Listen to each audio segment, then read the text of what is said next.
Welcome to the Concealed Carry Podcast, part of the concealedcarry.com network. I'm your host, Jacob Paulson. Today is it's not February. It is Friday. Somehow Friday turned into February in my mouth. That was a little embarrassing. It's Friday, August 9th, 2024, and I'm joined today by Brian McLaughlin. Hi, Brian. Well, hello. Good morning, Jacob. Yeah, today we're going to be looking at, we're on season 10, episode 13. And we're excited to be here. Man, I really screwed up the intro today. I was supposed to also say that we're part of the concealedcarry.com network, and this is brought to you by HK. Man, my mouth's a jumble. All right, it'll be all right. We'll get through this. Well, welcome everyone. We're excited today. We're going to be talking about 3 unpopular opinions. This one's actually a little bit terrifying. Like I'm feeling a little bit what's the word? Vulnerable? Like I'm scared we're going to get hate mail? Apprehensive. Apprehensive? Yes. Ooh, that's a better. Anxious, apprehensive. Like I'm just worried I'm going to say something that really upsets some people. And we'll see. We'll see how much upsetting of people I do today. But yeah. I say get into it, Jacob. Let's ruffle some feathers. Brian's not scared ever to ruffle feathers. I'm a little bit more cautious. But anyway, we're gonna do it. We're gonna say what we feel needs to be said. So we're gonna talk about 3 unpopular opinions. Let's have our first sponsor message, though. Today's episode is brought to you by HK, Heckler and Koch, because they make awesome guns. That's why. In fact, it'll be funny because later we'll have one of our unpopular opinions. We'll talk about having the best gear, but make no mistake, this opinion is not unpopular. It's in fact spot on. HK makes the best handguns on the planet. They really do. If you just want the best, just buy an HK. I get it. If you don't want the best handgun, go buy something else. That's fine. But if you want the best handgun on the market, buy an HK. That's what you need to do. Okay. So let's get rolling, and we'll pop in with some other sponsor messages as we go. All right, Brian. So thanks for being here with me today and for working on getting our outline and doing some of our research on this and all that kind of stuff. Are you ready to drop the mic on some stuff or what? I'm ready. Let's launch into it. I think we could probably start with our first one here, that there is no need for 45 or 40 caliber. Now, I know that there's a lot of bubbas out there that really specialize. Oh, hang on a second. My son's calling me. Hey, I'm going to call you back. Just in time. Corey, of course. Edit this. Yeah. I forgot that Corey can edit these. That's nice. That's right, yeah. So 45 and 40 cal. So these calibers have been out for a long time, and a lot of people really love them. A lot of people say 9mm don't kill. What do you think? What are your opinions on that? Yeah, so this one's mine. So if anyone's going to send hate mail, you can address it to Jacob, because I'm the one who put this on the list. It's my unpopular opinion that 40 and 45 have effectively no real practical application in the self-defense world, that we would be perfectly fine getting rid of them. Now, I don't think we should get rid of any caliber ever. Like, I'm cool with like all guns all the time, kicks and giggles or other awesome reasons why. But in the defense application, I'm perfectly fine if 40 and 45 weren't around. And so I'm going to try and justify my unpopular opinion here. I have never been presented with any actual data that would suggest to me that a 40 or a 45 is more effective at making threats cease being threats. I've never seen that data. No one has ever showed me any study, any research, anything, anywhere ever that would suggest the possibility that 40 and 40 or 45 are more effective at making bad guys stop doing naughty things than 9mm. And because 9mm gives me higher capacity and it's more shootable and more affordable, I choose it over the 40 and 45, because it would seem to me, based on the data, that there's no advantage to 40 and 45, only downsides. Yeah, I know, medically speaking, as a medic, treating 9 millimeter and 45 caliber wounds, they're both equally bad. I haven't noticed any kind of a difference with the lethality either way. But I do know that one of the important parts about stopping a threat is having enough ammunition, especially if you're hitting multiple body systems. If you have the 9 millimeter is going to be easier to control, so you're going to have more accurate shots. I mean, that's negligible depending on how trained you are, I suppose. But you also have no issues with any lethality when it comes to 9 millimeter. So if you're able to carry more ammo, it's going to be lighter weight, and you have more bullets available to you, then that's going to be more devastating. You can handle a more threats with one magazine, as opposed to having to reload twice with a 1911, standard, what is that, 7, 8 round magazine or something like that. So the benefits of that, I think, far outweigh it. Yeah, I this is a silly way to compare it, but I like to explain it this way when I think about it in my head. I think like if you imagine for a second, we're not talking about bullets, we're talking about cars. Like, is it more devastating to get hit by a Honda Civic or a Honda Accord? Because that's kind of the difference between a 9 millimeter and a 45. Like, we're talking about like this little minor. Yes, it's a bigger bullet for sure. Just like a Honda Accord is bigger than a Honda Civic, but the difference is semi negligible in the context because and frankly, way worse to get hit 5 times by a Honda Civic than 3 times by a Honda Accord. So, like, I don't know, that's a silly like way of thinking of it, but it does paint a little bit of a picture. Here's the other thing I think that people don't think about in this discussion, and it's the only thing that matters. We tend to be focused on lethality. Is someone more likely to succumb to injuries, or do we cause more damage in the body? And those are like valid data points. Like, I would be happy to look at research that focused on those data points, but they're really irrelevant data points. That the actual relevant data point is the person who's been shot ceasing to their attack.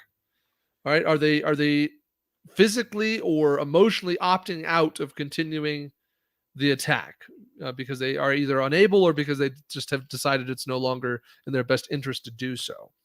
And that's a whole different thing. In fact, I'll give you another interesting consideration in this conversation.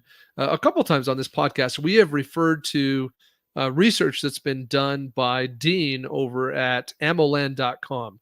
Over the course of, I think, since like 2017 to today, he has been publishing articles about the effectiveness of handguns versus bears. And it's quite interesting. And the reason he keeps publishing new ones is because he gets more data for his data set. So initially in whatever it was, 2016 or 2017, he had some like 30 bear attacks where someone tried to defend using a handgun in his data set. Now he's up to like 150 or something. I don't know. But every time he gets kind of a cluster of more incidents that he can add to his data set to look at it, he rewrites the articles. Okay, now we have this many to look at. Here's the new stats based on the total, the total data set that we have. And one thing is remain consistent throughout, and that is that basically any gun is effective, like almost all the time. Like more than 90% of the time, a handgun is effective at stopping a bear attack. Now, his data does not say that any handgun is 90% effective at killing bears. Mm-hmm. It doesn't say that. Right. What his data says is that it's all the handguns are almost all the time effective at stopping bear attacks. And that distinction is something I think we sometimes miss in the self-defense community when we're talking about caliber of weapon. Yeah, because that caliber of weapon could have been a 22. That could have stopped the threat, technically, but without the lethality, yes. Yeah, we're not, because the lethality is irrelevant, or at least it should be irrelevant to the conversation. Like, we shouldn't be choosing our caliber based on what kills people. That's illegal, immoral, and probably tactically unsound. I just doesn't make sense to me from a tactical perspective either, right? So we should be choosing our ammunition like in that realm of what matters. The data point is what stops threats. Yeah, Yeah, and I think it's also kind of comes effectively. back to good Then shooting there's other practices. considerations too, right? Yeah, so I think like if you got good shooting skills, ideally you're going to be putting that bullet where it needs to go. I mean, of course, there's combat effectiveness. You're going to be stressed, so you're not going to be shooting uh, excellently. But I've heard it said once before that you want to be able to take out someone's structure, um, take out their hydraulics, or take out the computer, and that's how you end the threat. I guess you could also make them want to leave. You know, if you can beat them psychologically, you know, if you can use your verbal judo to de-escalate the situation, that's your first and foremost your go-to, and then after that. Then comes the discussion of caliber choice, I think. Now, do you think 40 cal falls into the same category? Where do you think 40 cal falls with this discussion? I would pick a 45 over a 40, actually, for me personally, because I think while 40 maybe gives me a little bit more capacity than a 45, it has other major challenges. 40 is more brutal on the gun, the physical gun, and the person holding it than 45. And that's one of those counterintuitive, true, like hard proven data backed up realities is that 40 is harder to shoot than 45. Hmm. If for a long time, I think 40, was that when I got my first gun, I bought a 40 because the sales pitch that was given me was, hey, 45's, the big dog, and these other ones are too wussy. But the 40, like it's just a step down, but it's not too much of a step down, and you get a little bit more ammo. So take the 40. But since like all the data makes it very clear that 40 is harder to shoot than 45. The felt recoil is higher, and it's harder on the gun, and due to supply and demand, it's no longer really consistently true that 40 is going to cost you less than 45 either. So I actually think 40 has less of a place in self-defense than 45. But to me, it's like whatever. 40 and 45 collectively together don't make sense Hmm. anymore in self-defense. Yeah, yeah, the dead calibers essentially, you would say for. Yeah. I own 40 caliber handguns. I own 45 caliber handguns. I have no intention of selling them. I like those guns. I like shooting those guns. I will hopefully own those guns until I die, but I would not stick either of them in my pants and carry them around every day. It doesn't seem sensible. And the counter arguments we hear all the time. Most of the time when I have this conversation with people, they like to talk about well, law enforcement agencies. Well, the FBI switched from the 40 because they were hiring female officers and the girls couldn't handle the gun. I hear that all the time, and my response to that is, okay, well, if that's true, and by the way, I'm happy to believe it's true. Got no problem with it being true. If it's true, my response is, so what? Like, help me understand. You're saying then that we should stick with a gun that's harder to control? Why? For what reason?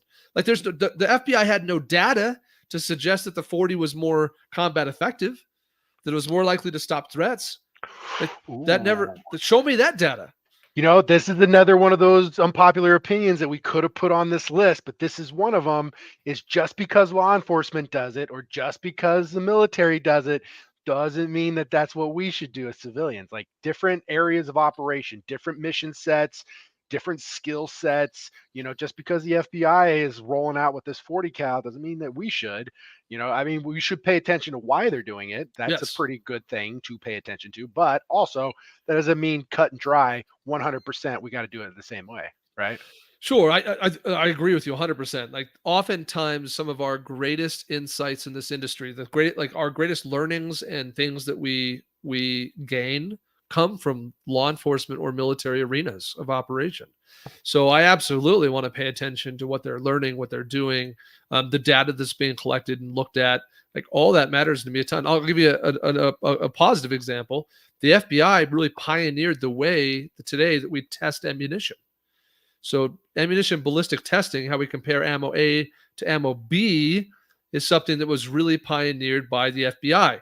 And I think that today that's still the best way we test ammo. So I'm happy to take that insight from the FBI. And we have tons of other really good data because one of the challenges we have, and this is about data. Like I don't think I'm a data geek. I don't consider myself a person who never makes any decisions without data backing me up. However, at the same time, I do think that we should challenge proper, popular held beliefs and say, well, is there data to back that up? Right? Because if there's not, then why are we doing it that way? And I think that's the relevant question to ask here is, the FBI today, because of the internet and because of ease of various things, data collection today is better than it's ever been. So law enforcement data collection is amazing compared to 25 years ago. Military data collection is phenomenal compared to 25 years ago. So we know more now than we've ever known about shootings. I mean, even the American Association of Surgeons or American Surgeon Association, whatever, those guys, the data they're collecting is fantastic. So we are way more informed today than we ever have been before. So it makes sense to challenge popularly held beliefs and say, well, show me the data to back that up. And there's just no data. Zero. Like someone show me research that says that the 40 or 45 is more effective than a 9mm or 380 for that matter in a self-defense arena. I've just never seen it. I'm open to seeing it. Well, I think that's the most important part about this is we have to view this as a science. We have to challenge those old beliefs and come up with new ways of doing things. I know this is a pretty standard practice in the medical field. This is why tourniquets are considered to be the first resort now instead of a last resort. They used to say, never apply a tourniquet unless you're 100% sure that they're going to die. And now it's like, hey, just put the tourniquet on, get them to the hospital quick, and that has saved so many lives just because now we're starting to share this information. We're starting to get people that are like, well, hold on, let's actually do some studies on this and get the data, and then you have to report it. And I think one of the benefits that we have is, the internet is just full of subject matter experts that you can go to and learn their opinion about these types of things. And that's one of the benefits. I know, my dad carried 45 for quite a while. And at some point, we were talking a little bit and he's like, what do you think about the debate about 45, versus 40 cal and that kind of thing? And I was like, well, I don't know, Dad. Navy SEALs are carrying 9mm, and that just kind of like, he's like, oh, okay, well, maybe I'll change things up a little bit, so it helps to kind of hear how the professionals are doing things and what they're doing. But we also have to understand that we have a different skill set and a different area of operation and a different mission. And I think that kind of comes into play with a lot of different parts of the science of this. As we break things down, we're starting to learn new things and how it works. Yeah, I mean, I actually think that what you just said in some ways is another argument in the, another feather in the cap for 9mm. And that is simply that law enforcement can carry a bunch of spare ammo, and I am limited in how much ammo I can have on me. I'm certainly not carrying 3 or 4 spare mags. There's no world I'm doing that. My area of operation, right? My arena of operation, my mission, my parameters are different. So maybe I have a spare mag, but I certainly don't have 3, which means ammo capacity becomes even more critical for me than it does for law enforcement. So anyway, I love everything you said, but you made me think of that specific consideration. Yeah. So there's my unpopular opinion. I think 40 and 45 are semi-impractical choices for concealed carry today. Agreed. All right, let's head on to the next one. I think I threw you for a loop there because I skipped to the second one for some reason. But this is the next on the list for the most of the unpopular opinion, and this one is mine. And the idea here is that a gun is not the best way to defend yourself. I think one of the most important parts of the gun culture is the idea that no one's coming to save you, that, police officers and EMS, they're a long ways away, or they're too far away to actually help you when you're going to need it.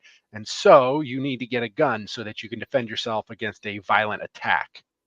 And while I wholeheartedly approve and agree with the concept of carrying a weapon to protect yourself, I also think it's important to make sure that people understand that using a gun in a self-defense situation is a very low likelihood of a dangerous situation. If you really want to prepare to defend yourself adequately, I think there are better ways um, and more important ways to prepare yourself for that. Now, having a gun is one of those things where it helps to even the odds. If you are a smaller person, you don't have to train or prepare nearly as much to defeat a larger person. So it helps to even the odds quite a bit. But if you are worried about a violent encounter, the odds of you being in a gunfight are much, much lower than you being in a physical altercation. Physical altercations happen all the time. So if you really want to prepare for violence, you need to be preparing for a physical altercation first. And that means, learning some fighting, grappling, but also it means, being in the gym and getting to work out and making sure that you're healthy and that you can actually withstand an attack or even an injury if it happens. Like, one of the most important parts about health is not only just being able to fight or run away from a bad situation and save yourself, but it's also for recovering from injuries. So if you get injured in any sort of an emergency, the odds of you being attacked by an assailant are low. Is it possible? Sure. It's more likely you're going to be in a car accident, though. So if we're really preparing to defend ourselves and our families, then we need to be preparing for the most likely things first and kind of working our way down from that.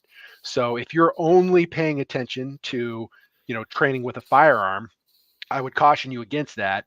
And I would recommend, trying to strengthen your portfolio, diversify, if you will, and try to hit some of these other wickets of physical health, learning some basic fighting techniques on how to get people off of you and get them away from you. And then, of course, medical skills. No matter what emergency you're going to be in, you're probably going to need medical skills. And that's hands down going to be one of the most important things across the board, no matter what injury or emergency you're preparing for. So that's kind of where I'm coming from on this. Something else that I know is on your mind, but you didn't get to it, is also less lethal, right? It's not just physical medical gun, but pepper spray or other less lethal options. I want to make sure I'm being clear, Brian. You're not saying, your unpopular opinion is not that the gun is not the best tool in a gunfight, right? I think you would say that if you're in a gunfight, gun is the best tool. But yes, absolutely. And the bigger and the more guns you have, the better. Yes, more gun, more ammo, more awesome. But I think what you're saying is, if in total self-defense preparedness land, which is the daily attitude that each of us chooses to embark on, that the gun may not be the most important tool in your toolbox.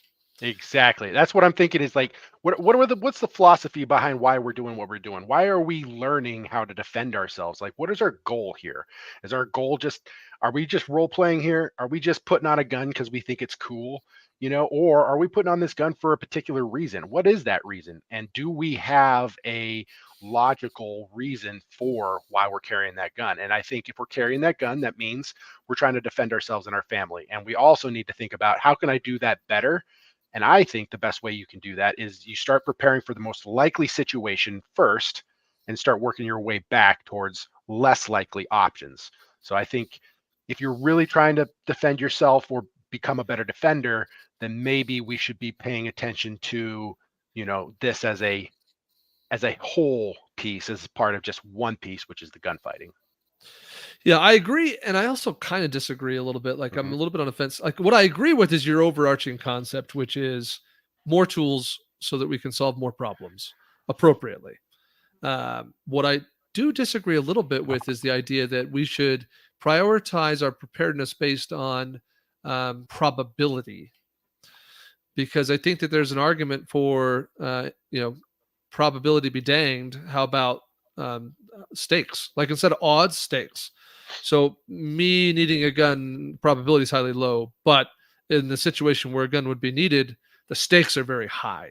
It's life and death. Where in a physical altercation, the stakes might be much lower, getting injured or something like that.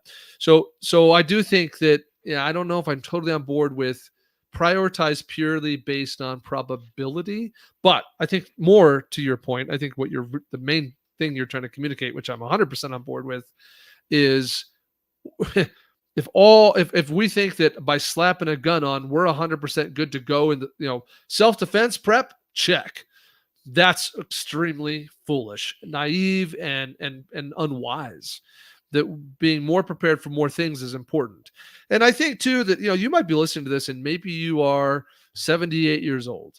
My parents are in that age range, and they're not going to go hit a gym and roll around and learn some grappling techniques. That's not going to happen.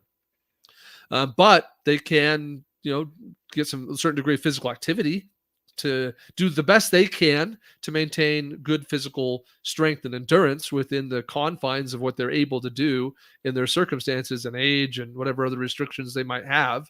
That's still something they can do.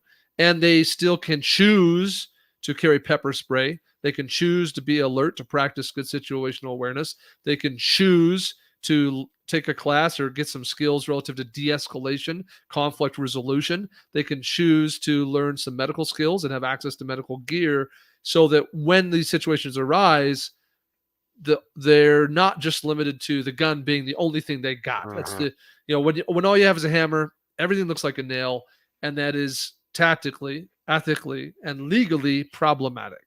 So I'm on board with your unpopular opinion that the gun may not be the number one priority, or at very least, definitely what I could get on board with is if it's the only option you got, you're approaching this wrong. Yeah, I love the idea of having pepper spray. I think that is an excellent way. I mean, even if you're coming across a dog, that's being aggressive or that kind of thing, having that little option to be able to not have to draw your weapon is a huge peace of mind to me. I like having a weapon nearby that if I do need it, it's there. But ultimately, I'm going to try to take care of any problem that I have with verbal judo. I'm going to try to de-escalate the situation. I'm going to apologize. I'm going to get out of there if I can, because I don't care about fighting. I got a lot to lose. And so like, if I'm going to try to get out of there, I will. And if I can't, or I need to use a little bit of force, an excellent way to do that is going to be pepper spray. And I think everybody should have that in conjunction with their firearm. Do you think that might be a good plan? Yeah, I'm a huge proponent of pepper spray. Absolutely. And I think that, a person might say, well, I prefer a taser, or I prefer, this kind of pepper spray or mace, or, I think that like my high overarching feeling is less lethal is critical. Having more tools, more options, more tools, more options, more options, more success. That's, a good flashlight is a good defensive tool, right? So more options, more success. That's how I feel. But within the less lethal kind of category, for me, it's like just go buy some pepper spray. Like that's the answer here. You can get a nice little canister of Palm pepper spray, which is a proven, tested, endorsed product from a great family-owned business for $12.99. You can get it on Amazon Prime. You can go to Palm's website. You can get a 6-pack. You can pick the color you like. You can get the keychain or the belt clip. I just don't understand the downside of the $13 tool that might prevent you from having to deploy a gun and still solve your problem. The 6-pack thing is really cool too, because it's like they make fantastic presents. Like, you just hey, mom, I'm worried about you. I got you something, little $13. They love that.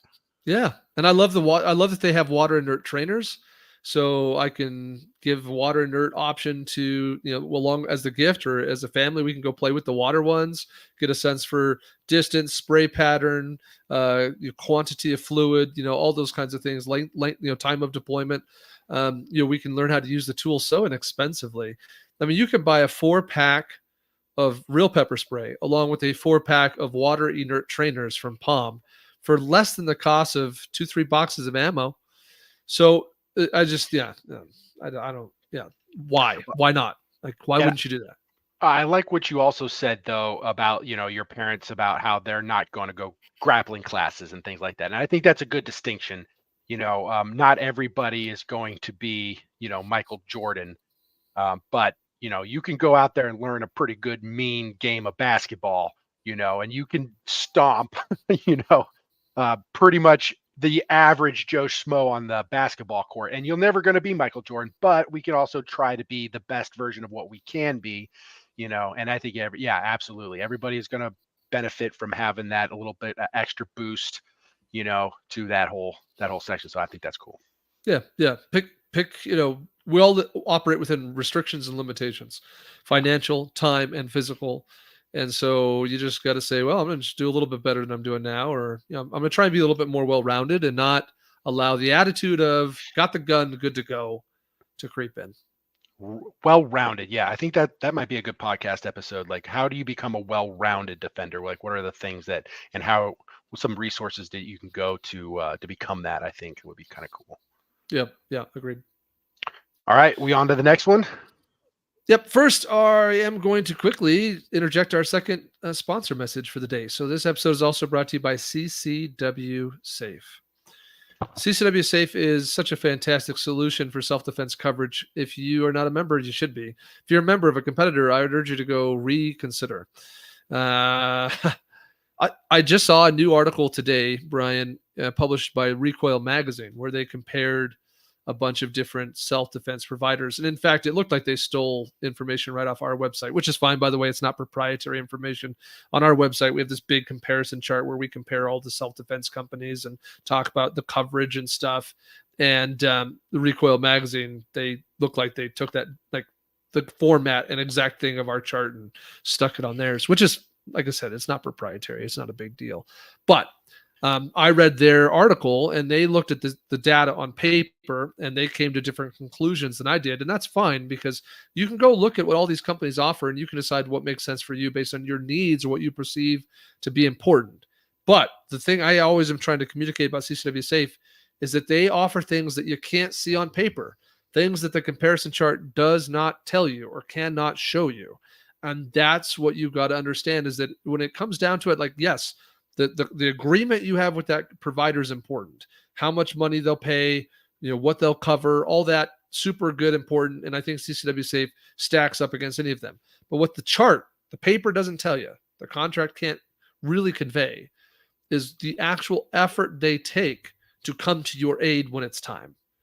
Are they most of these companies, their involvement is limited to two things: connecting you with an attorney and writing that attorney checks. That's what they're going to do. Okay. CCW Safe, I promise you, that is so far from what they're going. They'll do those two things, but they will go so far beyond that to support you. They will come to your aid in person. If they need to come to the jail and bail you out themselves, that's what they're going to do. If they need to sit down with your family and explain what you can expect from the media and emotional support concerns, they'll do that. These are people who have been there, done that, and they will come to your aid like no other provider will. So learn more at ccwsafe.com. Friends of the podcast can save 10% with the coupon code CC Podcast. And of course, members of Guardian Nation save 20%. So go check that out. All right, Brian, our third one. Should I guess this was kind of this is my genesis. Should I explain it? Yeah, go for it. This is the one I'm most concerned about getting hate mail on. And so I'm just going to ask everybody who's listening to this, please listen to the whole thing before you get too angry with me. Don't stop playing this podcast episode until you've heard me out, so that you can hear my entire reasoning for this before you decide to hate me and boycott our company. Okay, that would make me very sad. So here's the best way I would summarize this concept.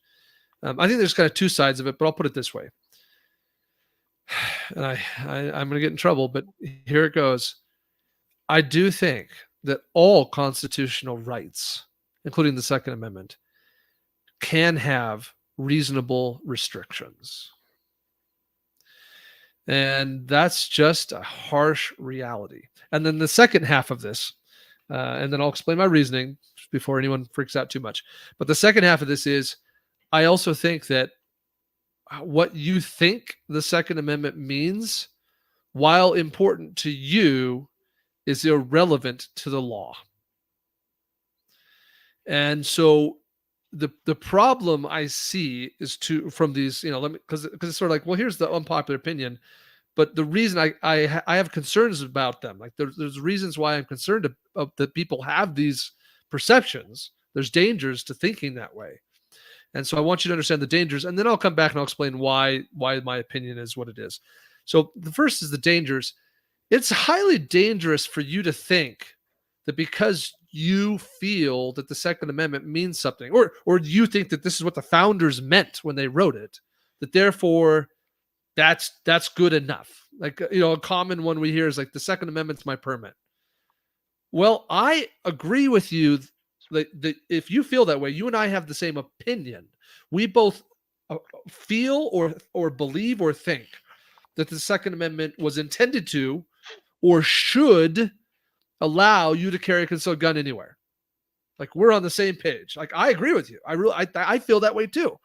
But the problem is, if that leads you to believe then that you can ignore the laws that are unconstitutional, right? Well, then, because I think that the Second Amendment means X, therefore I believe that this law over here is unconstitutional. It goes against the intent or the meaning of the Second Amendment.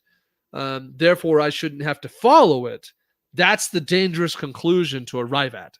That's my problem. My problem is that people seem to convince themselves that because laws are unconstitutional based on that person's interpretation of the right, that therefore they should not have to be followed.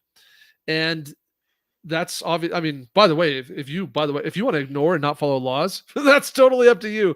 But you have to at least acknowledge that there's potential consequences for you doing that, right? So if you understand there's potential consequences, I suppose that's totally up to you.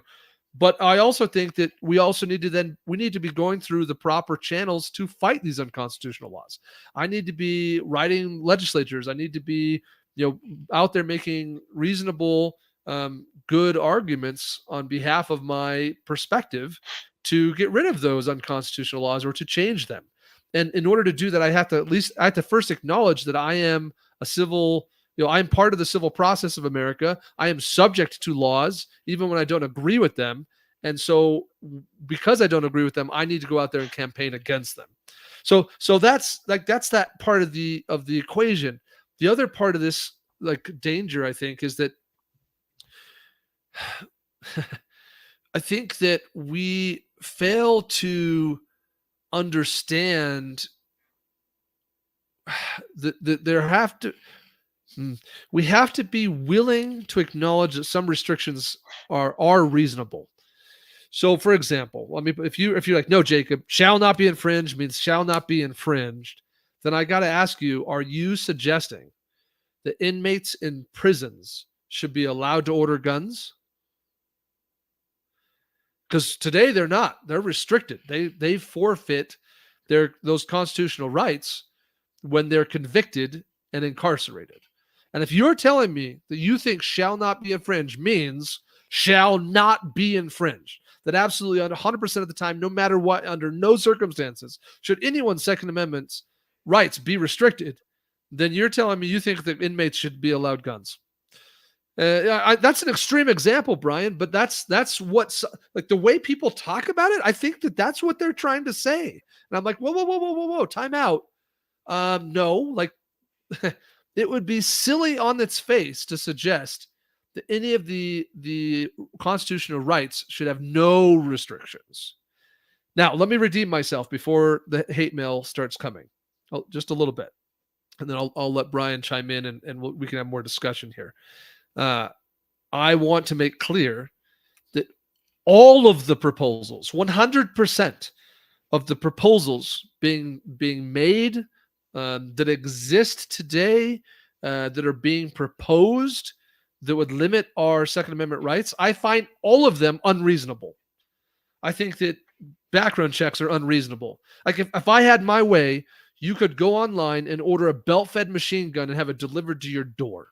Okay, so I believe that is unconstitutional. I think it is unreasonable as a restriction. I think that magazine capacity limitations are unreasonable. I think that requiring training or requiring some sort of license or permit to buy a gun, own a gun, use a gun, carry a gun, or purchase ammunition is all ridiculously unreasonable. So I am not suggesting that any of this current gun control out there is okay. I don't think it is. I think all of it is unreasonable and should be abolished, to be clear. But I simultaneously feel that gun, pro-gun people are unreasonable if they think that any restriction whatsoever is ridiculous, bad, and should not be discussed or considered. I think it's important we be open to potential restrictions to the degree that we allow discussion to take place, analysis to be done, so that we can say, okay, is that a reasonable restriction on that constitutional right? Yes or no. And if it's not, and as I just got done saying, it never is, then great, let's go fight it. But in the off chance that one day something sneaks up that is reasonable, like let's not dismiss it on the face because we think that shall not be infringed means no restrictions. That's inherently silly. Yeah.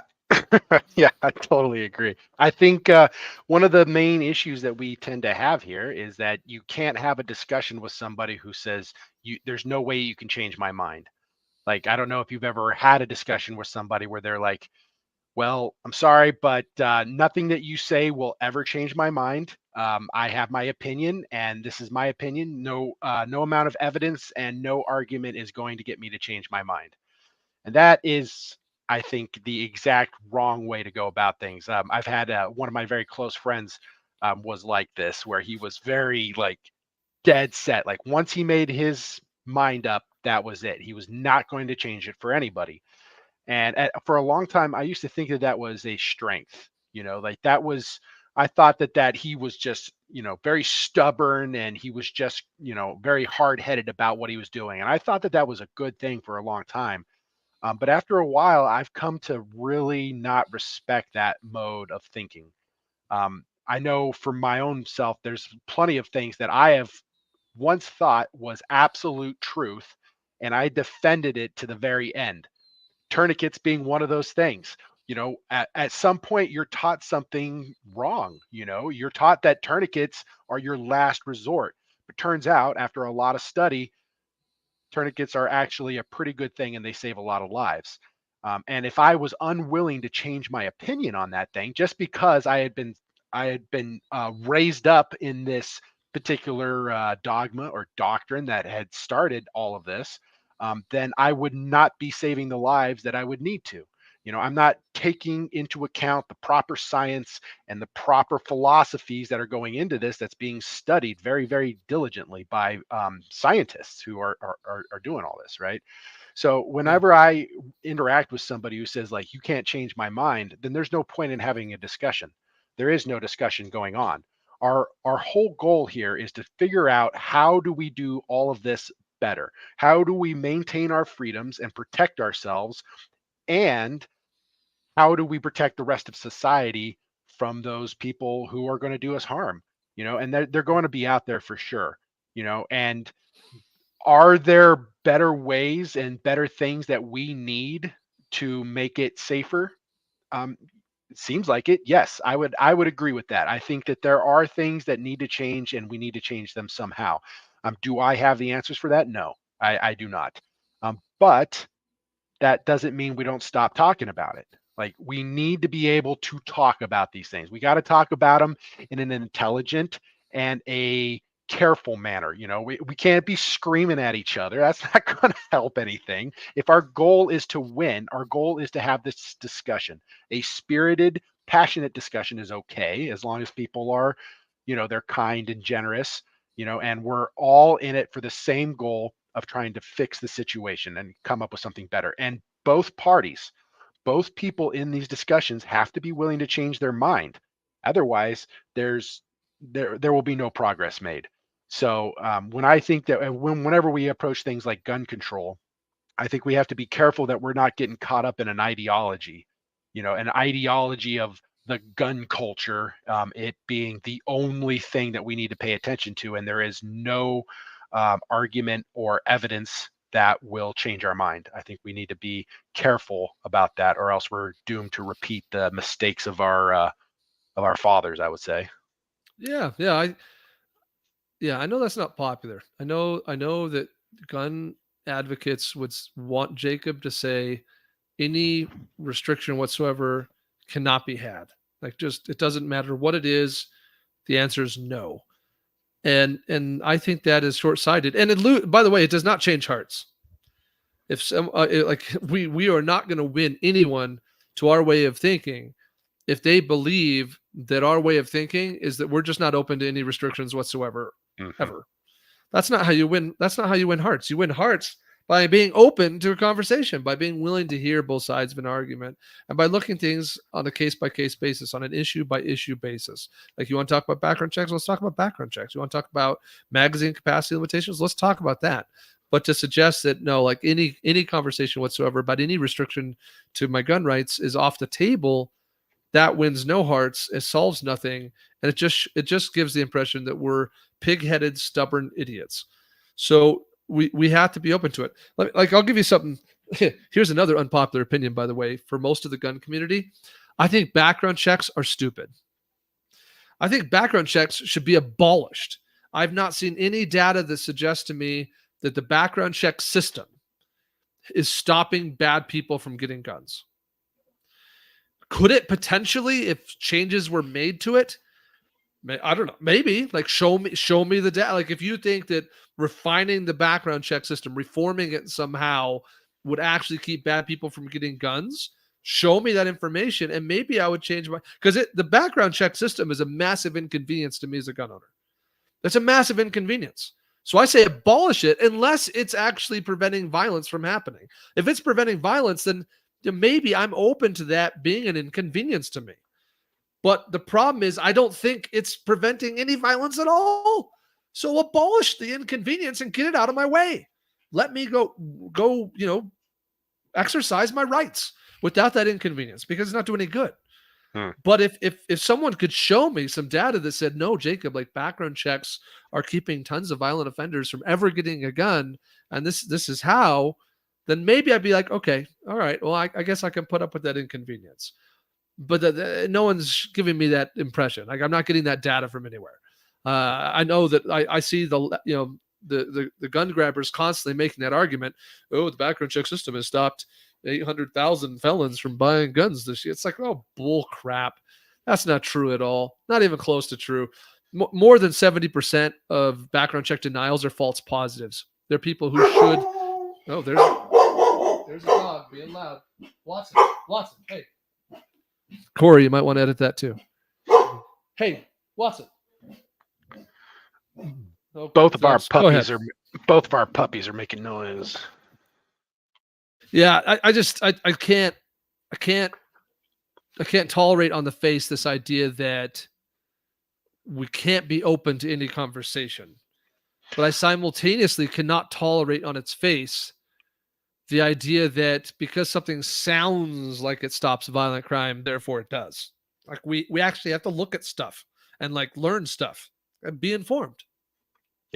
Yeah, I like what you said about if you're willing to be inconvenienced, if it's, or you're willing to change, if you got the data, you've got the evidence that shows that, hey, these gun control things, they work, and it's proven to work, then you are willing to change your mind just because you're willing to make that amend. But I think part of the problem is that we have people who are the gun grabbers who are not coming up with good arguments. They are coming up with really bad arguments for how they want to make this stuff happen. And if I think what you said about winning the hearts, you got to win hearts and minds, coming from Afghanistan, that's always on the forefront of my brain.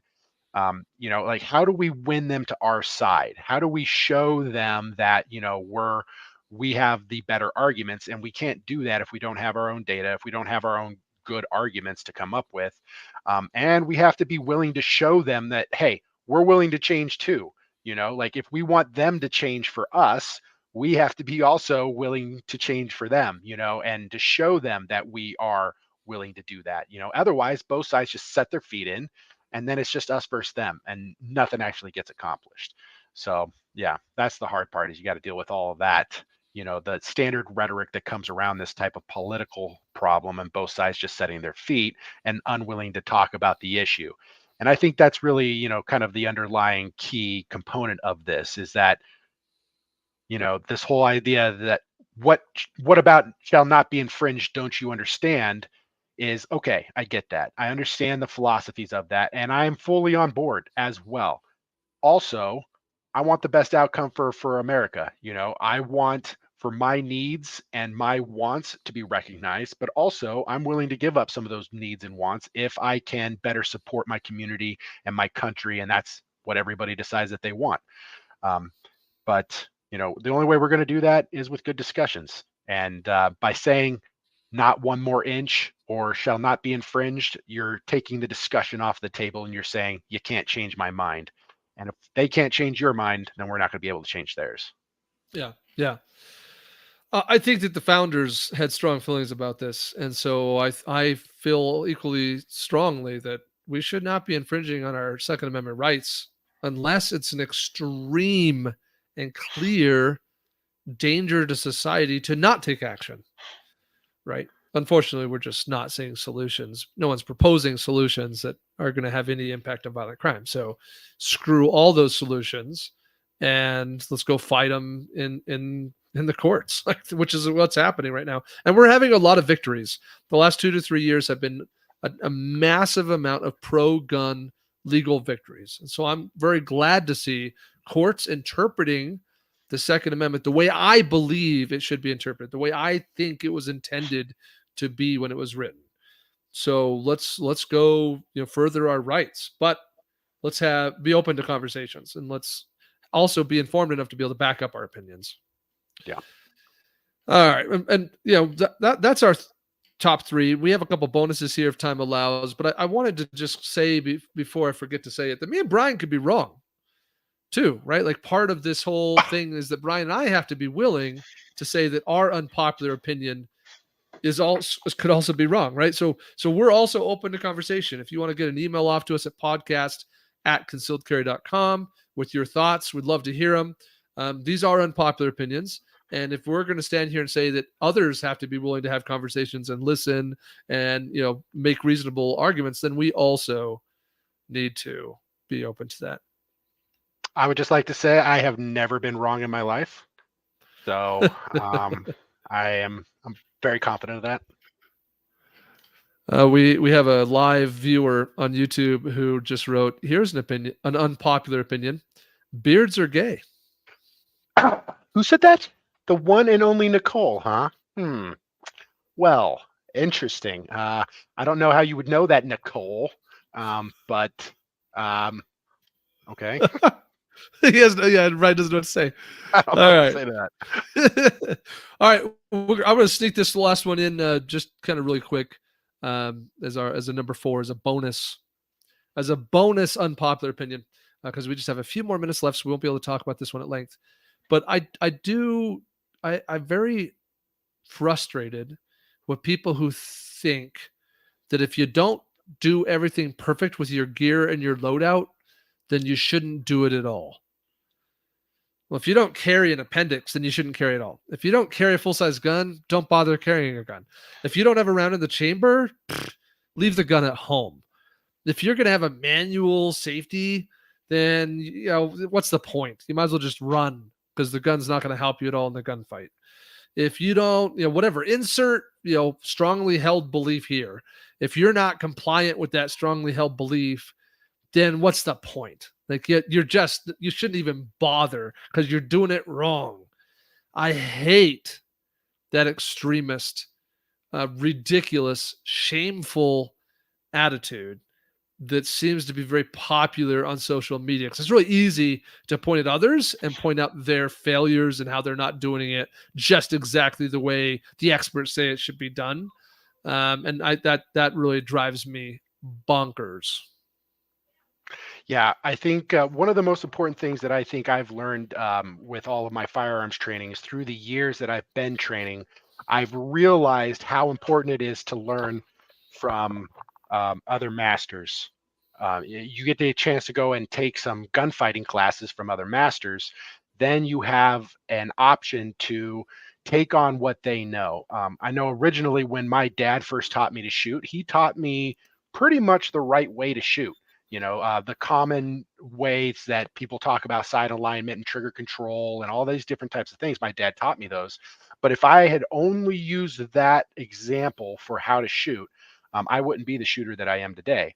And I had the option to take what I learned from him and then go on and learn from other people. And pretty often I'll hear from um, new shooters, especially that are training, and they'll say, "Hey, why is this person telling me to hold my gun this way? He's telling me to grip my gun this way, but then this other instructor's telling me to grip my gun this way. Which one of my instructors is right?" And the correct answer for that is both instructors are correct. They have their own way of doing things. There's no right way of doing things. There's definitely a wrong way to do things, but there is no one perfect way to do everything. And one of the most important things that you can do, I think, for your training is to be able to articulate why it is that you do a certain thing. So often you'll have somebody who's like, I only carry in the appendix. And if you're not carrying in the appendix, then you're wrong, and then you ask them, oh, well, break it down for me. Like, what are the benefits of carrying the appendix versus carrying the 6 o'clock position or in any of the positions, and often they won't be able to articulate that back to you because they don't understand the basics of what they're talking about. I think it's much more once they understand that there's a lot of different ways to do things, and then you get to try each one and see which one works best for you. You get to go to these different instructors and try on their way of shooting, so that way you can take little bits and pieces of that and combine it with what this other instructor told you, and then you've got your perfect way of shooting. And they can help you to reduce the amount of time that it's going to take you to figure that out for yourself, because they've been there, they've done it, and they've also trained so many different people. So I think this whole idea of that there's only one way to do things, of course, is very wrong. You got to go out and learn from as many people as possible. You got to go out and get as many opinions as possible. And hopefully, you've got those opinions well vetted ahead of time so that they're quality opinions, from somebody who's reputable and knows what they're talking about. Because not every opinion is equal. Yeah. I also think that this is less about what we want to communicate and more about how we communicate it. Because I do believe that some carry positions are better than others for most people. I do believe that certain elements of how you grip a gun are correct and certain are wrong. I do think that some guns are better to carry than other guns, just like I clearly have said I think some calibers are better than other calibers. But it's less about, me having those opinions and more about me not thinking that anyone who doesn't do all of that stuff all the time is a bad person versus somebody who has a different opinion or they're just in their journey. And how I communicate to that person is the key. Because if I'm saying, you are an idiot because you're not doing it right, so just leave the gun home and leave the rest of us awesome people alone, versus, hey, I found that for most people, this tends to be preferable and it's not what you're doing. Just, if you're interested in understanding more of that viewpoint, let me know. That's different. I'm not projecting any shame on somebody. I'm just trying to suggest that I think there's a better way. And if they wanted to have a conversation, I'm happy to explain why I think it's better. So I love that. No, I think absolutely your approach. If you approach somebody who's a liberal gun nut and you say, hey, listen here, you douchebag, they're not going to be very receptive to whatever you got to say. Are you just trying to yell at somebody, or are you really trying to change somebody's mind? Yeah. Yep. It's about influence, but it's also about respect and kindness. So for whatever that's worth. And it's also about being open-minded and not being so stuck in, all your opinions. Well, folks, I think that's a wrap for us today. We're about out of time. So thank you for joining us for our 3 unpopular opinions. And I guess we threw in a bonus number 4 there. We do have a quote of the day. Brian, why don't you share with everybody our quote of the day? This is from William Blake. He says, "The man who never alters his opinion is like standing water and breeds reptiles of the mind." Ooh, deep. It's kind of deep. Like maybe literally and also metaphorically. All right. Guys, we always would like to encourage you to subscribe to the podcast on your mobile or listening device. It's the surest, easiest way of always having access to this content. If you need help with either mobile podcast apps or with how to subscribe, please go to concealedcarry.com/subscribe to podcast. And you should be able to find that link in the show notes as well. Thank you for following and liking us on Facebook and Instagram and Twitter. Guys, the world of the internet is trying really hard to keep you from seeing content like this. So if you want to beat the algorithms and the anti-gun system that is out there, then please make sure you're liking and following us everywhere, that you're clicking the subscribe icon so you get notified, the notification icon, so you get notified when we go live, so that you're subscribed to the podcast, so that your app will notify you when we publish new content, and make sure you're on our email list so you get our emails as well. That's how you can make sure that you're beating the system that's trying to prevent you from getting this content. Remember, you can always reach out to us with any comments or questions, podcast@concealedcarry.com. So with that, a reminder to train right, train safe, train hard, so you can fight hard, fight fast, and fight true. Take care, everyone.